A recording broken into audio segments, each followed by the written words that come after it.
The Detroit Pistons have found their next head coach, signing J.B. Bickerstaff, who was formerly the head coach of the Cleveland Cavaliers the last 4 or 5 seasons, to a 4-year deal with a the fifth-year option included for the team if they want to keep him for 5 years. But he signs the deal. He is the next head coach. And today I'm going to go through what stood out to me about the hire, some interesting statistics of what he did in Cleveland as their head coach and what I expect him to do here with the Detroit Pistons. When you look at JB Bickerstaff's career as a head coach, and I'm only going to go through his tenure with the Cleveland Cavaliers. I'm not going to go farther back. He's been in the NBA for about 20 years now. So he's been in it for a while as an assistant head coach. He's been a head coach in different situations, not really the best of situations, if I'm being fair.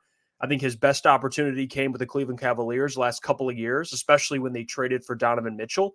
So I'm going to look at that sample size and go through some data to kind of give Pistons fans some context on who they got as their head coach. Like I said, J.B. Bickerstaff, hired by the Cleveland Cavaliers after being the interim head coach in 2019-2020. He went 5-6 over 11 games, and they brought him in to be the head coach the following season or the offseason. And I went through the last 4 years from 2020 to 2024 when he was the head coach of the Cleveland Cavaliers. And I picked apart some interesting data here.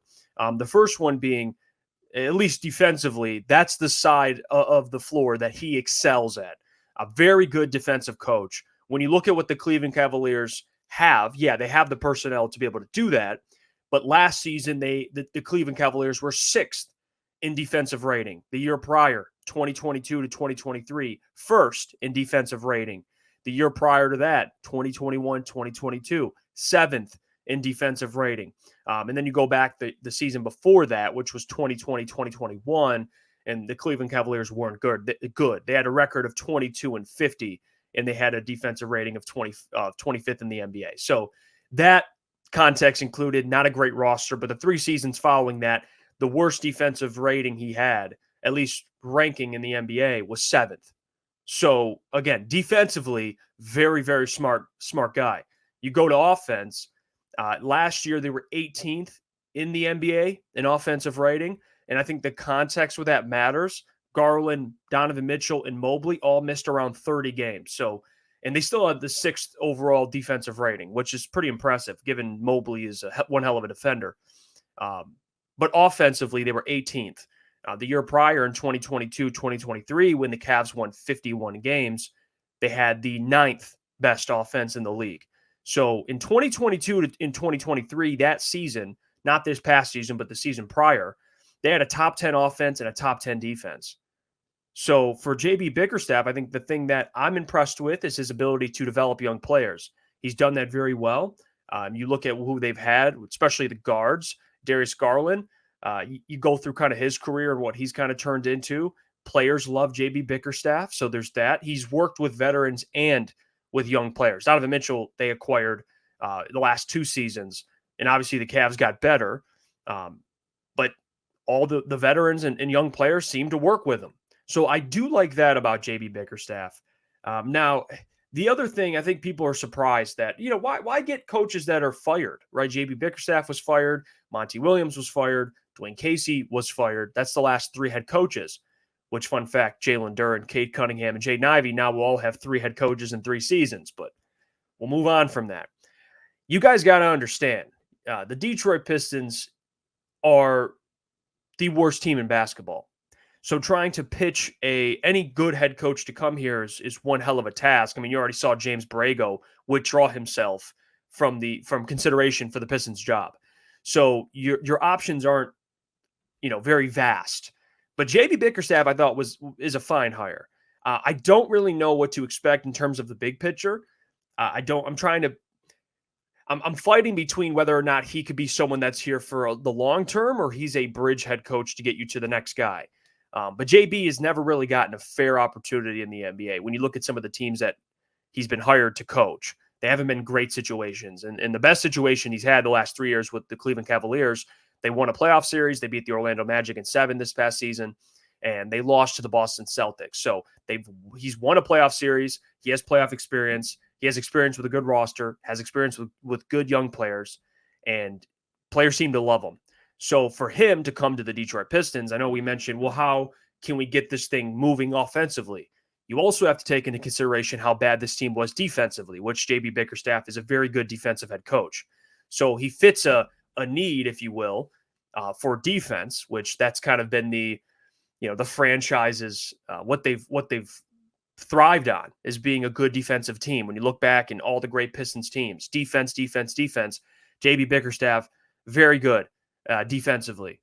Now, when you look at the young players, you need someone to hold them accountable, which JB Bickerstaff can do that. So I think as a fit, I like it. Given you're the Pistons, which, it's going to be hard to pitch any head coach. I thought they did a good job in getting JB Bickerstaff. I don't have an issue with this hire. And this is Trajan Langdon's first hire in terms of a head coach as president of basketball operations. So he knows how important this is. And ideally, you'd want this hire to, people say be the last hire for a while. But hey, that's how the NBA is. Teams change head coaches all the time. Not too many coaches get to sit in one spot for a long period of time unless they're winning championships. So for JB, I think it'd be a little disrespectful to be like, yeah, he's a bridge head coach. But he gets an opportunity to turn this team around, which, hey, you turn the Pistons around, that's a one hell of a thing to put on your resume. So in terms of expectations for JB Bickerstaff, I expect him to, hold players accountable, develop players, get this team moving in the right direction defensively. And I think offensively, he's not the worst coach in the world. Like I said, in 2022 and 2023, they were top 10 in offense and defense. So I'm not saying the guy can't coach offense at all. I want to know what you guys think about this hire because I have mixed opinions. A big part of me loves it, and then a small part of me wonders if he's going to be the bridge head coach, unfortunately, to get the next head coach, because this is a tough job, and not a lot of coaches were going to take it. Tom Gores had to give Monty Williams a ridiculous amount of money just to get him to coach this team. So for JB, it's one hell of a challenge for him. And he doesn't really have to drive that much from his former job in Cleveland. He just moves up to Detroit. So, hey, I think the Pistons got one of the best head coaches available. Now, you guys know where I'm at. Ideally, you'd like to hire an assistant and grow with that assistant. And hopefully you hit on a young, innovative head coach that wants to be a head coach. Assistant head coach that wants to be a head coach. But you guys got to look at the reality. If I'm a hot commodity as an assistant head coach, I don't know if my first opportunity I'd like would be with the Detroit Pistons. Like that's the realistic side of it. So for JB, although he hasn't been given, a fair opportunity in all the situations, given the talent, except for the Cleveland Cavaliers, he gets another opportunity here in Detroit to kind of turn this team around with the young talent. And I'm curious. I think this team defensively will be fine this year, given they signed the right players in free agency. But man, the biggest thing I ask is, what can you do with Jaden Ivey and Cade Cunningham? And he seemed to make it work with Donovan Mitchell and Darius Garland. So you'd hope that he has the answers to eventually getting Cade Cunningham and Jaden Ivey to thrive on the court together. But we shall see this upcoming season. What do you guys think of the head coach hire? Comment down below. You love it, like it, or you hate it. Like I said, I don't mind it. I think he's a fine hire. I am curious. I think defensively, that'll be the biggest difference he makes. And you will see that immediately. But please, comment down below. Check out our live show, 8 p.m. to 10 p.m. weekdays. And don't forget, subscribe, because we're almost at 8,000 subscribers, which we appreciate you guys for that. Until next time, I'll catch you guys.